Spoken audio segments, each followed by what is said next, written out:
100 Thieves' new roster for the 2020 spring split is kind of a disappointment. I just look at all these pieces and I see some good spots here, the jungler, maybe the top laner, but there's this gaping hole and it comes from the mid lane with RioMa. Now, this guy, he comes from Oceania region, and this is a really, really weak region. Now, given he does come from the Chiefs and then the Bombers, and so those are two really highly rated teams, right?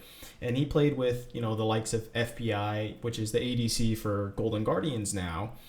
So we know that he's probably up there in the upper tier of Oceania itself. And his champion pool actually looks pretty good, though. I mean, if you look, he played Azir, Syndra, and Lissandra, and he's actually undefeated on Lissandra with something like 11-0. So his champion pool is good. He can play meta champions. He's proven that, and he's proven that he's good. But as I said before, Oceania is a weak region. And this is why I really don't like this roster, because I remember looking up that in, I think it's something like 2018, Oceania didn't even have enough players to fill 200 slots in their challenger scene. They didn't even have enough players to actually fill out the entire bracket. So this server is just incredibly bad when it comes to just a decent skill level. And I looked up something like, and I'm not going to hold this against RioMa entirely, but I thought it was a decent comparison.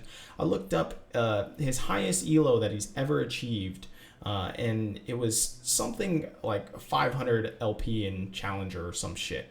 Something like that.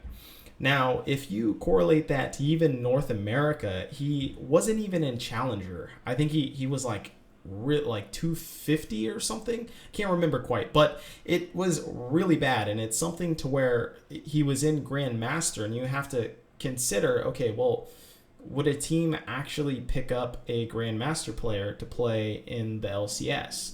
Given that's his highest rank that he's ever achieved, right?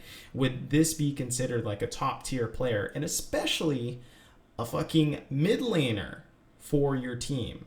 That's the most important role in the entire map, and you're giving it to a guy that can't even make Challenger in North America, and he comes from Oceania, one of the weakest regions in the entire League of Legends scene. And I don't give a shit if Papa Smithy has this guy's blessing, or that he got a tryout, and so the team knows that he's good or whatnot. He's gambling on the most important fucking role in the game from one of the weakest regions. So I can't believe that this is a smart move at all. And I'll admit I'm already biased against rookies. Not saying that this guy is necessarily a rookie, but rookie-esque, as I like to call it, because he's coming from a minor region, right? A wildcard region. So you're taking quite a pretty big gamble with this guy. And the only plus side is that, he speaks perfect English because, Australia, right? So I just see that this is going to be the thing that takes down the entire ship, and it's kind of the same situation that they were in fucking 2019 summer, right? I'll get to that more later, though. So now going to the top lane, right? You have Someday. Okay, you already know Someday is good. We all know Someday is good, and he destroys, and it was kind of a disgrace that he had to go into Academy because of the entire import system, and it really just wouldn't work with the configuration, or the strongest configuration for 100 Thieves, because Ryu had to come back and carry that fucking team because Saligo was just straight trash, right? So we can already see, all right, Someday still one of the top laners, so I don't see a big problem coming from the top side. And actually, we could see also, if you remember before when Meteos and Someday played together, Meteos used to play more towards top side, so you could kind of get Someday snowballing and rolling and allow him to carry the game again. So I think we might actually see that. And speaking of Meteos,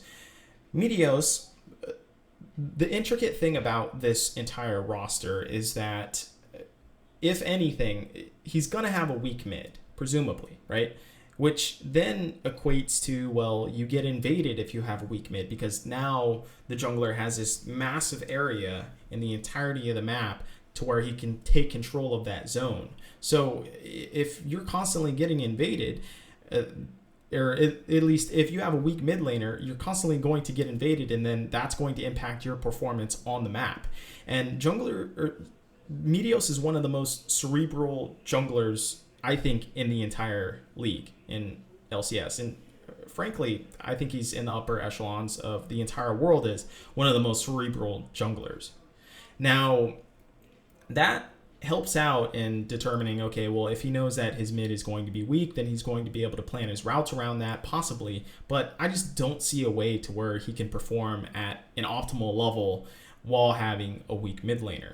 And I don't necessarily always speculate about the meta itself when I'm talking about new rosters after, the offseason and whatnot. But what it looks like is we're getting into a counter jungle meta, possibly because of with the jungle experience changes and whatnot. So if we are getting into that meta, Meteos is in big fucking trouble. And if that happens, he's just going to get shut down, and you're going to have two people that are an incredible liability, and one not at the fault of his own. So it's going to be an incredibly difficult, I guess, position for this entire jungle mid synergy. And I think this is going to be the major downfall of this team. Now, for the bot lane, I actually think it's a pretty good bot lane with Cody Sun and Stunt as the support. Now, I think this could really work out because Stunt he's incredibly aggressive in lane. And for those that forgot how he plays, he used to play a lot of enchanters and whatnot, but he used to be able to play them pretty aggressively. And I thought he was an excellent support, in fact. And I think Stunt never properly got the chance, I guess, when it came to the LCS stage.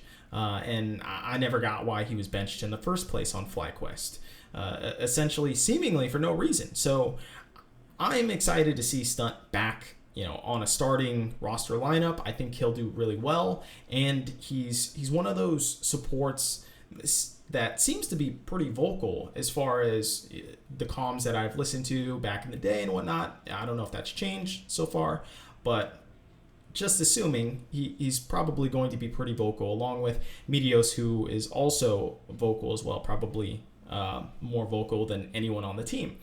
So now to the team as a whole, because, all right, Zix is their coach, and I don't want to get coaches too far into my whole assumptions of a roster or how they work, or just the pros and cons of a roster and the firepower. And so with this roster change, though, with Zix getting into this, I just want to touch on that. I mean, other than Reaper or St. Vicious as being the best at building talent, I think personally, this is a good coach to set rookies up for success. I think this is a guy that can handle problems or interpersonal relationships and kind of make them mesh together as much as possible when it comes to rookies. So I think he's going to be a pretty big, benefactor of RioMa if he pans out to be a good mid laner. I don't believe so, and I highly doubt him. But I hope to be proved wrong, I guess. I never want to see anyone do bad. Kind of. Well, then I get shit on. But anyways, Meteos, his job is incredibly important in this team because he basically needs to be the team captain, right? He's one of the older players. He's one of the most vocal players on the team. So he needs to constantly get people talking, get feedback, make people give feedback to each other. He needs to be the in-game coach, essentially. So Meteos is the linchpin to this entire roster. And if he doesn't step up above and beyond of, what anyone would normally be asked of, then this team is for sure going to fail. So I don't think there's going to be any problem with that. I think he's willing to actually take the reins of a team and to be a team captain. I could see him being a good one. So I don't think there's any problem with that. But the big problem, once again, I want to focus on is they have the same situation that they had in 2019 summer where Saligo came in, failed completely. They had to get Ryu back in with, his shitty champion pool. Well, now, to be fair, he actually did pull out some new picks and whatnot and was able to hold his own in the mid lane, which is great, fantastic. But we're in this situation to where now we have essentially another Saligo, and no one wants that. So I'm just really doubting this RioMa guy, and I don't know what it's going to take for him to catch up and everything. He's going against the likes of, Jensen or Bjergsen or, even fucking Golden Glue, right? Like the guy is actually pretty good in lane as well too. So he's going against Power of Evil even. So he's going against all these pretty good mid laners, and you're expecting him to not get blown out. I just don't think that's going to be, possible. I don't think he's up to the task, and it's going to be really difficult to see the same story over and over again. And for a guy to be brought over and essentially have his brand or his name tarnished because he just couldn't hang with the best, which is a lot to fucking ask for someone coming up against, these superstar mid laners. So this honestly looks like they just broke the fucking bank essentially, and had to recover from last year's financial crash in terms of just the roster building. I know 100 Thieves is probably one of the better brands within the entire scene, which is pretty stunning to say, but they fucked up last year in terms of just roster shuffles and moving everything around and just basically failing in all purposes of building a roster. So they had to recoup. They had to get, a cheap mid laner, and they had to get a cheap support, and they spent all their money essentially on Someday and Meteos. And so when you do that, you're going to have some sacrifices elsewhere. And Papa Smithy is essentially gambling on this random mid laner, and in the hopes of that he's going to do well in this new environment, and also seemingly thinking that just because he was good in Oceania, he's going to be good in North America. I just don't think Oceania is anywhere near on the level of North America, as funny as it is to say, given that we all say that North America is mean. But I just think Oceania has a long way to fucking go each time, because, remember in the past that we saw Direwolves get completely demolished when they went into international competition, and they were the best team over in Oceania by leaps and bounds. They were the best team. And so if you